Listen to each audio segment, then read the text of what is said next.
Voltage और current source को कैसे कन्वर्ट करेंगे, वोल्टेज टू करंट और करंट टू वोल्टेज। सो ये जानना नेटवर्क्स में बहुत जरूरी है, ये बहुत बेसिक्स है और बहुत लोगों को इसमें दिक्कतें आती है। तो ये वीडियो को आप लास्ट तक देखेंगे तो आपको पता चल जाएगा कि क्या है वोल्टेज सोर्स, क्या है करंट सोर्स और कैसे इसको ट्रांसफॉर्म करते हैं। सो अगर मैं लिखूं इधर वोल्टेज सोर्स, ठीक है, और इधर लिखूं मैं एक कंपैरिजन करूं और इधर लिखूं एक करंट सोर्स,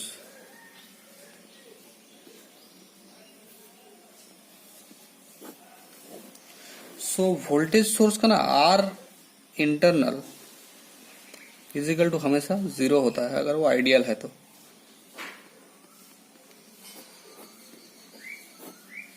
एक आइडियल सोर्स होता है और एक प्रैक्टिकल सोर्स होता है। जैसे एक वोल्टेज सोर्स हो गया, सो मैं एक एग्जांपल देता हूँ एक वोल्टेज सोर्स क्या है। सपोज मान लीजिए ये एक बैटरी है, ठीक है, ये एक बैटरी है जिसकी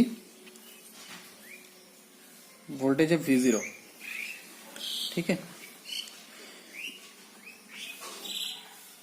सो इधर हम लोड कनेक्ट करेंगे, ओके। सो अगर इसका इंटरनली देखा जाएगा ना तो इसके अंदर एक ऐसे रेजिस्टेंस रहेगा और एक बैटरी की साइन में दे देता हूं। सो ये जो रेजिस्टेंस है, ये जो मैंने दिखाया है, that is R internal. Internal means ये बैटरी के अंदर का रेजिस्टेंस है, ठीक है। अगर आप मान लीजिए एक ऑटोमोटिव बैटरी ले लीजिए या कोई भी जो कार में यूज होता है या ट्रक्स में यूज होता है, जो भी बैटरीज हो, तो उस बैटरी का एक ओपन सर्किट वोल्टेज होता है। सपोज मान लीजिए 12 वोल्ट है, ओपन सर्किट वोल्टेज 12 वोल्ट या 13 volt. Generally open circuit voltage 12 से थोड़ा ज्यादा मिलता है, 12.6 मिलता है, क्योंकि एक लेड एसिड सेल्स का पर सेल में 2.1 वोल्ट जनरेट करता है। तो 6 सेल्स रहता है 12 वोल्ट सिस्टम में, तो 6 इंटू 2.1, सो 12.6 वोल्ट ओपन सर्किट वोल्टेज होता है। तो जो भी हो, ये 12, 13, 15 जो भी वोल्टेज है, this is called OCV, open circuit voltage. ये आपको इधर टर्मिनल पे मिलेगा, ठीक है, बैटरी के दोनों टर्मिनल पे लोड कनेक्ट किए बिना। अभी इस बैटरी की अगर आर इंटरनल मतलब अंदर का रेजिस्टेंस एकदम नहीं है, कुछ भी नहीं है, that then it is called ideal voltage source.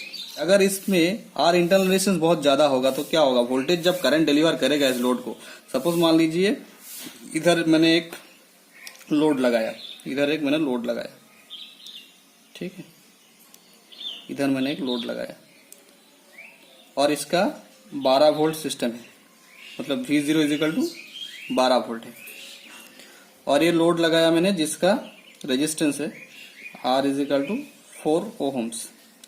So current कितना होना चाहिए, I equal to 12/4, that means 3 ampere current इस यहाँ पर फ्लो करना चाहिए। बट अगर इसका आर इंटरनल रेजिस्टेंस बहुत ज्यादा होगा, मतलब ये जो कैलकुलेशन मैंने किया है यहाँ पर आर इंटरनल रेजिस्टेंस मैंने लिया ही नहीं है, मतलब we have assumed that the source is ideal. Source ideal है, उसमें कोई इंटरनल रेजिस्टेंस नहीं है। अभी अगर ऐसा केस है कि इसमें आर इंटरनल रेजिस्टेंस बहुत ज्यादा हो, सपोज मान लीजिए इसका रेजिस्टेंस ही हो गया आपका 2 ओहम्स हो गया, ठीक है, या फिर 4 ओहम्स हो गया मान लो। तो अगर 4 ओहम्स हो गया तो टोटल सर्किट का रेजिस्टेंस कितना होगा, लोड में 4 और ये 4, 8। सो आई हो जाएगा 12/4 + 4, 12/8, that means 3/2। 1.5 amps current flow करेगा सेम लोड पे अगर इसका आर इंटरनल रेजिस्टेंस ज्यादा हो तो। सो दिस इज द इफेक्ट। अभी करंट सोर्स का बात करूंगा तो मैं करंट सोर्स का आर इंटरनल रेजिस्टेंस क्या होता है, इनफाइनाइट होता है। करंट सोर्स का आर इंटरनल रेजिस्टेंस इनफाइनाइट होता है अगर वो आइडियल केस है तो, अगर वो आइडियल करंट सोर्स है तो। मतलब प्रैक्टिकल भी करंट सोर्स भी लेंगे तो हमको ट्राई करना पड़ेगा कि उसका R internal resistance max to max हो। जैसे इधर मीन टू मीन हो, मिनिमम हो R internal resistance voltage source की, और देखा हमने किस लिए मिनिमम होना चाहिए, वैसे ही आर इंटरनल रेजिस्टेंस का इनफाइनाइट होना चाहिए। सो कैसे ये एक इसमें भी एक चीज देखेंगे। अब पहले मैं बता देता हूँ आपको, ये जो वोल्टेज सोर्स है, वोल्टेज सोर्स को हम ऐसे डिनोट करते हैं प्लस माइनस, ठीक है, और करंट सोर्स को हम ऐसे डिनोट करते हैं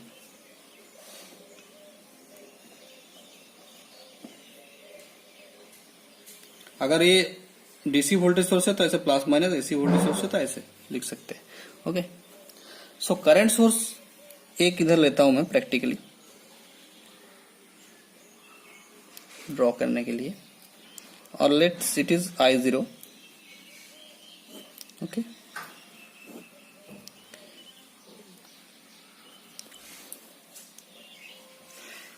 अभी वोल्टेज सोर्स का जो रेजिस्टेंस है ना, ये सीरीज में रहता है सोर्स के साथ।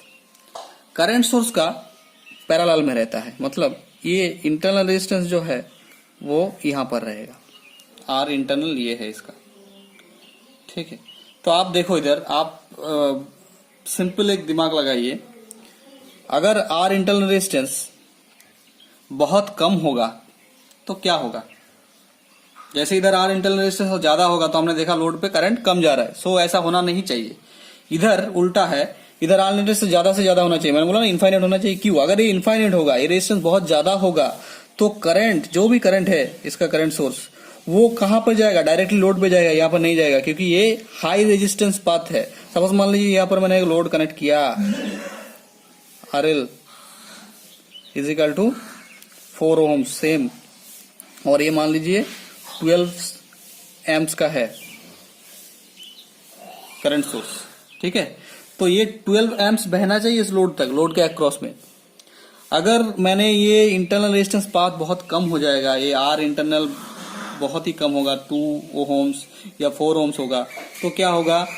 ये करंट दोनों सर्किट्स में, दोनों पाथ्स में डिवाइड हो जाएगा, राइट? सो लोड्स में करंट जाने से पहले ही ये कंज्यूम कर लेगा, सोर्स ही करंट कुछ कंज्यूम कर लेगा।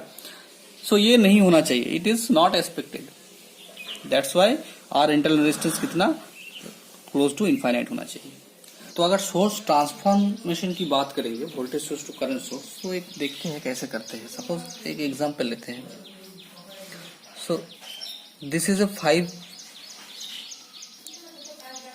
5 ohms रेजिस्टेंस,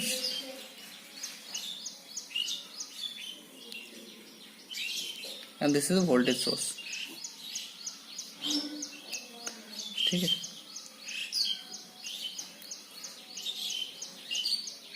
तो हमने क्या बोला था आपको कि वोल्टेज सोर्स के सीरीज में रेजिस्टेंस रहता है। तो हमने सीरीज में लिया है, वोल्टेज सोर्स है, इसके सीरीज में रेजिस्टेंस 5 ohms है मान लीजिए, और 10 वोल्ट का सोर्स है। ये है terminal A, terminal B। So we need to convert it into current source. हमको इसको करंट सोर्स में कन्वर्ट करना है। सो हमको सोर्स, पहले देखिए इसको किस में कन्वर्ट करना है। हमको कन्वर्ट करना है करंट सोर्स में। So current I is equal to क्या होता है? V by R, right? V कितना है?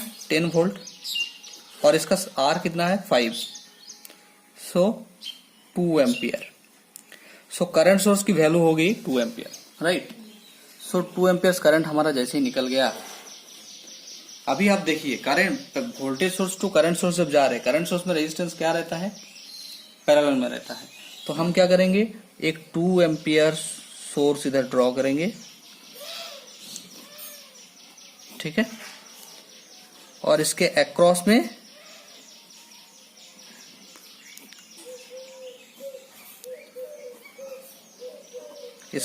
में हम वही 5 ओम्स रेजिस्टेंस लगाएंगे। सो रेजिस्टेंस की वैल्यू चेंज नहीं होगी, सेम रहेगा।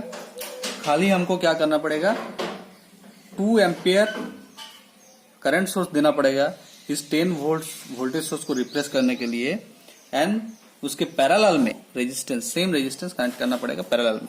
सो this is the voltage source to current source transformation. Very simple है। अभी एक current source to voltage source जाते हैं, देखते हैं कैसे करते हैं। So let's take an example.